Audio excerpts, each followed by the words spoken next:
Have you ever noticed how life has a strange way of wearing us down? We start young, full of fire, convinced that the world is open before us. But as the years pass, disappointments stack up like heavy stones, relationships fracture, and dreams quietly fade into the background. Some people harden with time, carrying their scars like armor. Others soften, but not with wisdom, rather with bitterness, as if every loss has stolen a piece of their spirit. But here is the unsettling question. Is maturity always destined to leave us bitter, or is there another path? Imagine someone you know, perhaps a colleague or even a relative, who seems older not just in years but in soul. Their words drip with cynicism. Every story they tell is about what went wrong, who betrayed them, or why the world is not worth trusting. We've all met this kind of person. And yet, if we are brutally honest, we sometimes catch glimpses of the same shadows in ourselves. Maturity is supposed to mean strength, resilience, and clarity, but too often it seems to mean resignation. We confuse wisdom with a subtle form of despair. We convince ourselves we are simply being realistic, but deep down, we know that something vital is slipping away. This is where the ancient strategist Sun Tzu enters our conversation. Though best known for his teachings on war, his insights reveal a way to face life's battles without becoming corroded by them. Sun Tzu observed that the greatest victories come not from force alone, but from discipline, perspective, and the art of choosing battles wisely. What if the same principle applied to the battlefield within our hearts? So let me ask you, when you look at the path you are walking, are you growing stronger in spirit or simply harder in heart? If these words resonate with you, it's because they touch a universal wound. Every adult carries within them the silent fear of becoming the very bitter person they once swore they'd never be. And the truth is, without vigilance, bitterness creeps in unnoticed, disguised as caution, disguised as maturity. In this video, we will explore how to mature without poisoning ourselves with bitterness, how to cultivate resilience without closing our hearts. Stay with me, and by the end, you may see your struggles in a completely different light. And if you have ever felt the tension between maturity and bitterness, let me know in the comments. Don't forget to like this video and subscribe, because this journey is just beginning. What if maturity did not have to mean carrying a heart full of scars? What if, instead of becoming hardened by disappointment, you could become refined by it, like iron forged into steel? Imagine yourself 10 years from now. Picture the same world with its unfairness and unpredictability, but imagine you moving through it differently. Not cynical, not naive, but steady, clear, and unshaken. What would change if life's wounds no longer poisoned you with bitterness, but instead taught you discernment? Think of how relationships would feel, less about protecting yourself from inevitable hurt, more about engaging with genuine presence. Think of how your career or daily responsibilities might look. Not a burden carried with resentment, but a battlefield where you choose your moves wisely, conserving your energy for what truly matters. Most of us assume there are only two options: either become hardened and bitter, or remain fragile and easily broken. But there is another possibility, one that Sun Tzu hints at in his philosophy of war. He taught that true strength lies not in fighting every battle, but in mastering the art of when not to fight. Translate this to life, and it suggests a profound shift. Maturity is not about collecting scars as proof of survival, but about learning which struggles deserve your soul and which do not. Imagine if instead of reacting to every disappointment with frustration, you could step back and see the bigger picture. Instead of drowning in bitterness, you could find meaning in the very challenges that once threatened to break you.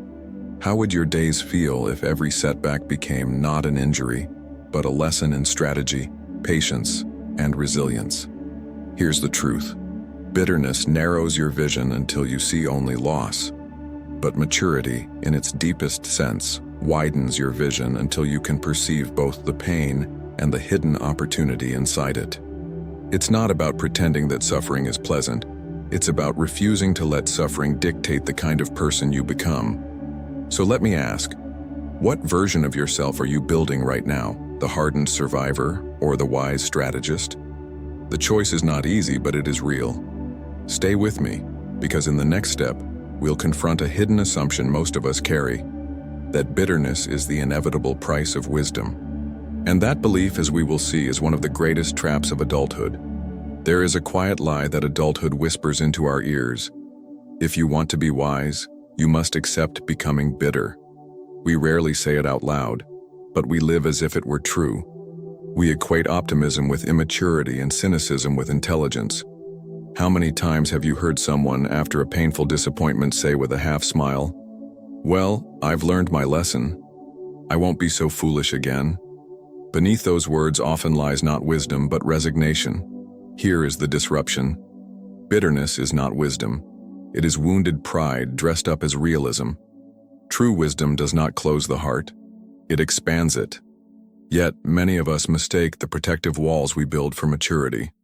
We say we are being practical, but often we are simply afraid. Afraid of hoping again. Afraid of trusting again. Afraid of caring again. Because to care is to risk being hurt. Sun Tzu teaches that the greatest generals win without fighting. In the same way, the most mature people navigate life without letting their wounds dictate their future. The truly wise are not those who avoid pain at all costs, but those who know how to integrate it into strength. Here's the paradox. Bitterness feels like power. When we say, "I'll never let that happen again," we feel strong, armored. But this strength is hollow.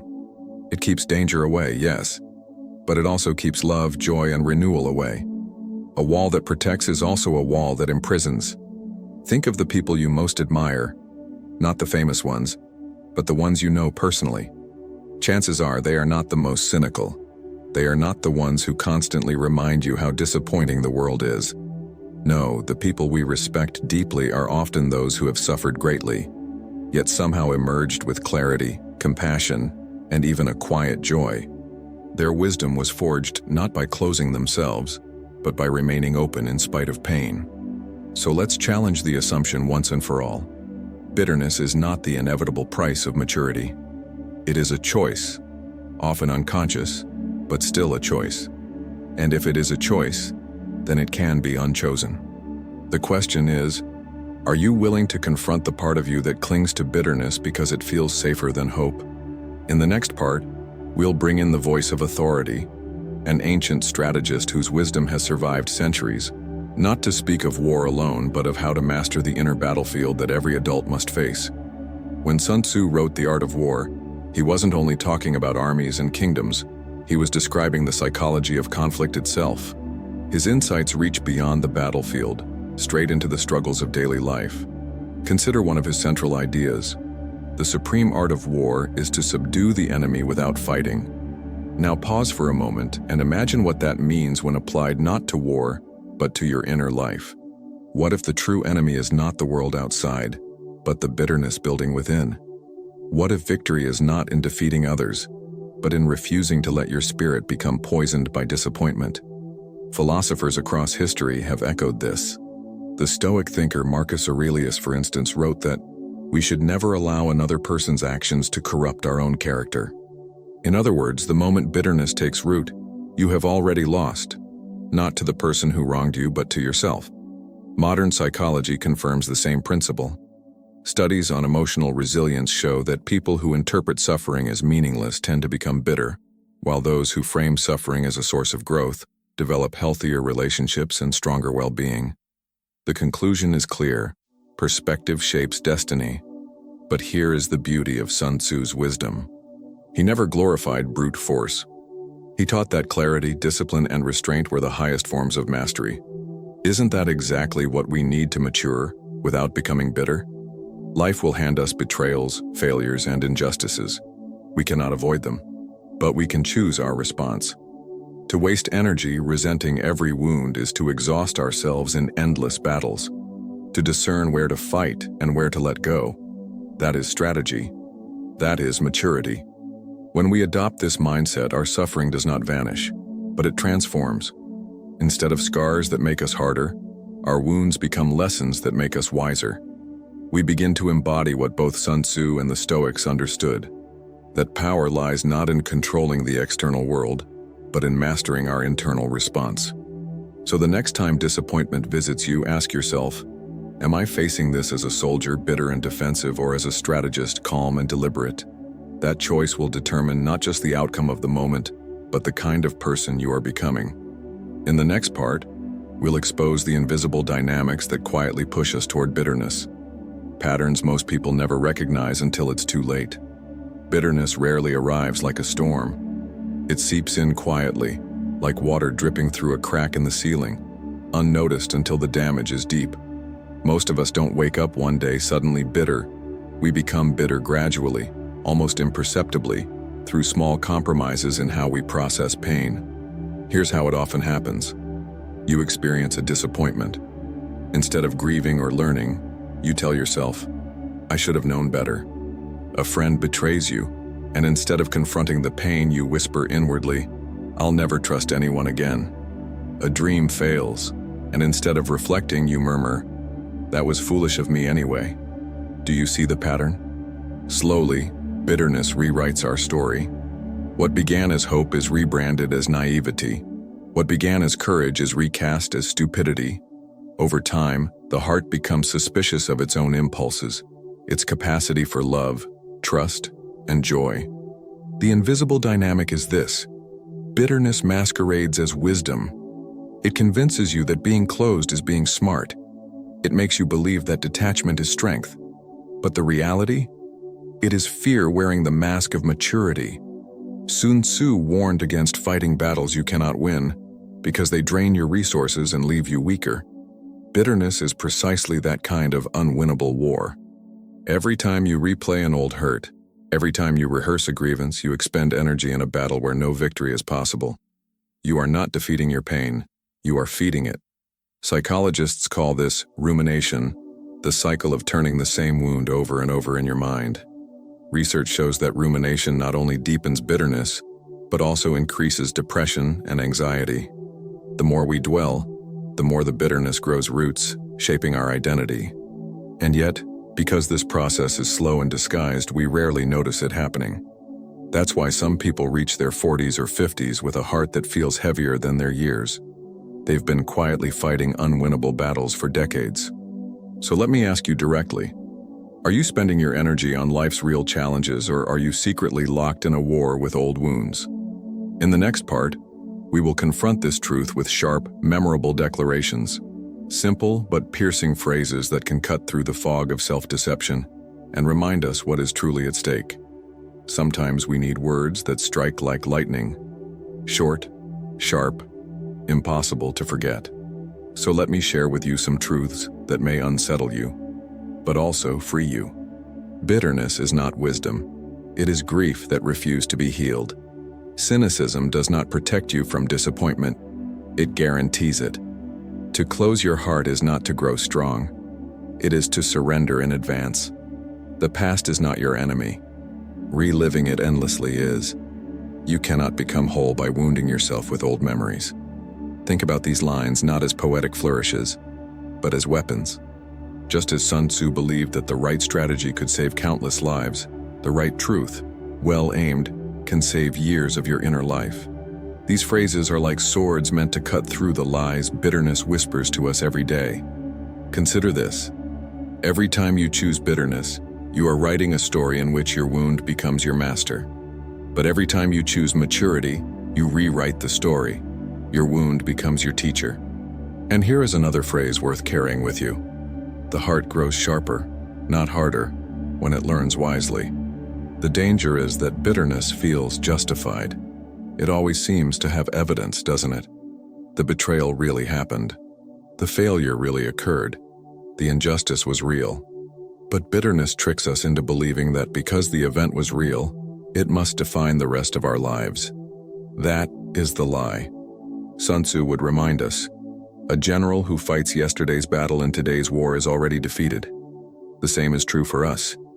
If you are still fighting with ghosts from the past, then the present is slipping through your fingers. So here is the question for you now. Which truth from these phrases will you carry with you into tomorrow? And which lie of bitterness are you finally willing to lay down? Because in the next part, we will dive into a deeper paradox. The surprising way strength and vulnerability, victory and loss coexist in the process of true maturity. Life teaches us through paradox. The very things we try hardest to avoid often hold the secret we are searching for. And when it comes to maturity without bitterness, the paradox is this: the path to strength runs directly through vulnerability. Think about it. We are told from childhood that to be strong means not to cry, not to show weakness, not to let others see us bleed. But have you noticed how the people who seem truly unshakable are often the ones who have embraced their fragility? They are not pretending to be invincible. They are at peace with their humanity. Here's the duality. Bitterness says, hide your wounds to survive. Wisdom says, face your wounds to grow. Sun Tzu taught that every weakness can be turned into strength if understood properly. An army forced into a desperate situation often fights with greater courage. A general who knows his vulnerabilities can defend them strategically. Likewise, in life, acknowledging where you are fragile does not make you weaker. It gives you clarity. It prevents blind spots. It allows resilience to emerge. Yet bitterness flips this logic.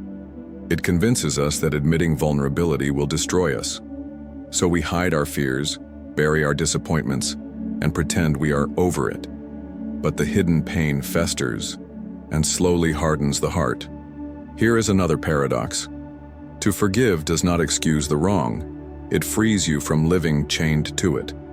Many resist forgiveness because they believe it is weakness. But in truth, refusing to forgive often ties us forever to the one who hurt us. Forgiveness is not about denying the wound. It is about refusing to let the wound rule our life. And here is perhaps the deepest paradox. True maturity means holding both joy and sorrow together without letting either one distort your view of life. It means knowing that life will break you and bless you, sometimes on the very same day, and still choosing openness over resentment. Bitterness thrives in a world of false opposites, strong or weak, naive or cynical. But the truth is subtler. Real strength is tender, real wisdom is hopeful, and real maturity is neither naive nor bitter. It is both vulnerable and resilient. So let me ask, in your own story, are you hiding behind false strength, or are you cultivating the deeper strength that embraces fragility? In the next part, we'll bring this paradox down to the ground by showing the personal rewards that come when you refuse bitterness and embrace authentic maturity. Imagine waking up tomorrow with the same problems you have today. Nothing magically solved, no sudden windfall, no miraculous rescue. And yet, imagine carrying those problems differently. Instead of dragging them like heavy chains, you hold them with steady hands, knowing they no longer define you. That is the reward of maturity without bitterness. The same life, but a freer spirit inside it. When you refuse bitterness, you begin to notice something extraordinary. Energy that once went into replaying old wounds is suddenly available for living. Conversations become lighter, not because the pain vanished, but because it no longer dominates your tone. Relationships deepen because people feel safe around someone who has been hurt and yet remains open. And most of all, your sense of self grows steadier because your identity is no longer shaped by what was taken from you, but by what you have chosen to become. Bitterness promises protection but delivers isolation. Maturity promises responsibility and delivers freedom. The personal reward is not some external prize. It is the inner dignity of knowing you are not a slave to the past. Sun Tzu would call this conserving your forces. He warned that an army constantly at war eventually exhausts itself. Likewise, a person who fights every disappointment with bitterness runs out of spirit long before the journey is done. The reward of choosing wisdom over resentment is endurance, the ability to stay fully alive for the long road ahead. Psychology echoes this truth. Research on resilience shows that people who reinterpret their struggles as opportunities for growth experience greater happiness, deeper relationships, and even better physical health. In other words, refusing bitterness is not just a moral choice. It is a practical one affecting your body, your mind, and your future. And here's a more personal promise. Life becomes richer. The colors seem brighter when they are not dulled by cynicism. Small joys, once dismissed, return as quiet gifts. The laugh of a child, the trust of a friend, the satisfaction of meaningful work. These stop being reminders of what you lost and become reminders of what is still possible. So let me ask you, if the battles of life are inevitable, wouldn't you rather fight them with a spirit that remains alive, open, and capable of joy? In the next part, we'll tie all these insights into a deeper conceptual framework, drawing from philosophy and psychology to show why maturity without bitterness is not only possible, but essential. To understand how to mature without becoming bitter, we need to bring all the pieces together into a coherent framework. Philosophy, psychology, and even Sun Tzu's strategy converge on a single truth. The way we interpret suffering shapes who we become. Let's start with philosophy. The Stoics believed that while we cannot control external events, we can always control our response. Marcus Aurelius wrote, "You have power over your mind, not outside events. Realize this, and you will find strength." Bitterness arises when we confuse the two, when we try to control what cannot be controlled and abandon what can. Maturity, on the other hand, is reclaiming sovereignty over our inner world. From psychology, we learn about cognitive framing, the process by which our interpretation of events, not the events themselves, determines our emotional outcome. Two people can endure the same hardship. One becomes resentful, the other becomes wiser. The difference is not the pain, but the story they tell themselves about the pain. This is why bitterness is optional. It is not inevitable. It is the narrative we choose. Now bring in Sun Tzu. His strategies emphasize discipline, patience, and clarity. He warned that the greatest danger in war is not the strength of the enemy, but the lack of self-mastery within the commander. Translate that into daily life. The real danger is not betrayal, loss, or failure. It is letting those wounds command your heart, drain your energy, and dictate your identity. Put these threads together, and a framework emerges. Step 1. Awareness. Recognize the creeping signs of bitterness, cynicism disguised as realism, detachment disguised as wisdom. Step 2. Reframing. Retell the story of your wounds, not as humiliations, but as teachers. Every scar has meaning if you choose to see it. Step 3. Discipline. Refuse to fight unwinnable battles. Stop rehearsing the past. Instead, conserve your energy for what still lies ahead. Step 4. Integration. Hold paradox in your hands and strengthen vulnerability, sorrow, and joy without collapsing into extremes. This is not theory for the sake of theory. It is a practical compass. It shows us how to endure life's inevitable blows without losing the softness of heart that makes us fully human. So the question is no longer, will I suffer? The answer to that is already yes. The real question is, what story will I tell about my suffering, and who will I become because of it? In the final part, we will close this journey with an invitation, not just to reflect, but to take a stand against bitterness and to share your voice in building a community that chooses maturity over resentment. So here we are. We began with a haunting question: how do we mature without letting life turn us bitter? Along the way, we confronted lies disguised as wisdom, exposed the quiet poison of cynicism, and discovered through Sun Tzu, the Stoics, and psychology that the real battlefield is within. The choice has always been yours, to let wounds harden you into resentment, or to let them refine you into strength. But now, the question is personal. What kind of person are you becoming? Are you growing wiser or merely harder? Are you conserving your inner strength for battles worth fighting, or are you draining yourself in endless wars with the past?